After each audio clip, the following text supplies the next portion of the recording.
అధ్యక్ష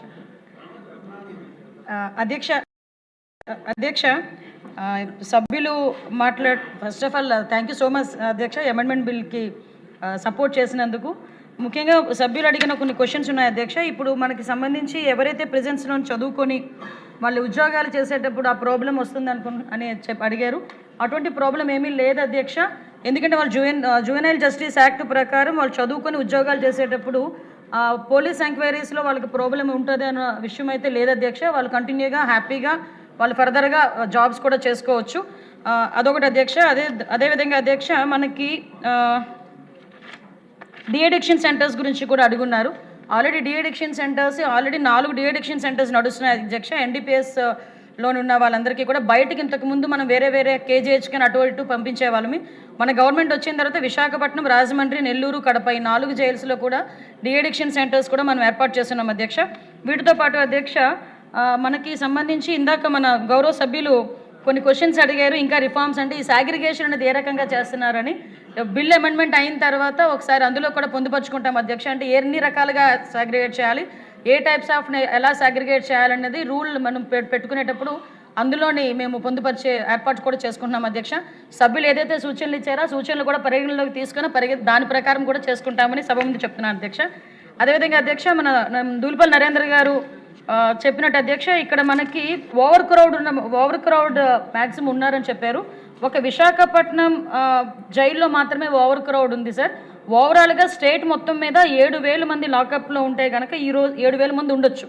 కానీ ఈ రోజుకి 6,900 మంది మాత్రమే లాకప్లో ఈరోజు ఉన్నారు. అంటే ఒక్క విశాఖపట్నం అది కూడా ఎందుకంటే మనకి ఎన్డీపీఎస్ యాక్ట్లో ఎక్కువ మంది రిమాండ్ ఖైదీలు రావటం వల్ల మ్యాక్సిమం విశాఖపట్నం జైలు మాత్రం ఓవర్ క్రౌడ్లో ఉంది. దానికి కూడా కొంతమందిని తీసుకొచ్చి మిగతా జైల్స్ కూడా షిఫ్ట్ చేసి ఏర్పాటు కూడా చేస్తున్నాం. అట్ ద సేమ్ టైం మనకి యాక్చువల్గా మీరు అన్నారు అధ్యక్ష, సభ్యులు అడిగారు ఎవరైతే బాగా పూర్ ఫ్యామిలీస్ నుంచి వచ్చి వాళ్ళు బెయిల్ కూడా తీసుకోలేకపోతున్నారు అనుకున్న వాళ్ళకి ఈ యాక్ట్లో ఆల్రెడీ లీగల్ ఎయిడ్కి సంబంధించినది కూడా అమెండ్మెంట్ బిల్లో కూడా పెట్టడం జరిగింది అధ్యక్ష. లీగల్ ఎయిడ్ కూడా ఇస్తున్నాం. వాటితో పాటు సెంట్రల్ గవర్నమెంట్ పూర్ ప్రిజనర్స్కి ఫైనాన్షియల్ అసిస్టెంట్ స్కీమ్ కింద అధ్యక్ష 50,000 రూపాయల వరకు వాళ్ళ అసిస్టెన్సీ కూడా ఇస్తున్నాం. అది కూడా మన రాష్ట్రంలో కూడా అమలు జరుగుతుంది అధ్యక్ష. అదేవిధంగా అధ్యక్ష ఇంకేమడిగారు, రిమిషన్ గురించి అడిగారు అధ్యక్ష. లాస్ట్ 5 సంవత్సరాలు రిమిషన్ అంటేనే మర్చిపోయారు అధ్యక్ష. మళ్ళీ మన గవర్నమెంట్ వచ్చిన తర్వాత గౌరవ ముఖ్యమంత్రి గారి చొరవతో ప్రతి సంవత్సరం కూడా 3 సార్లు రిమిషన్ మీద కమిటీ కూర్చుంటుంది అధ్యక్ష. ఇప్పటికీ మనకి ఇంచుమించుగా 19 మందిని రిలీజ్ చేయడం కూడా జరిగింది అధ్యక్ష రిమిషన్ మీద కూడా.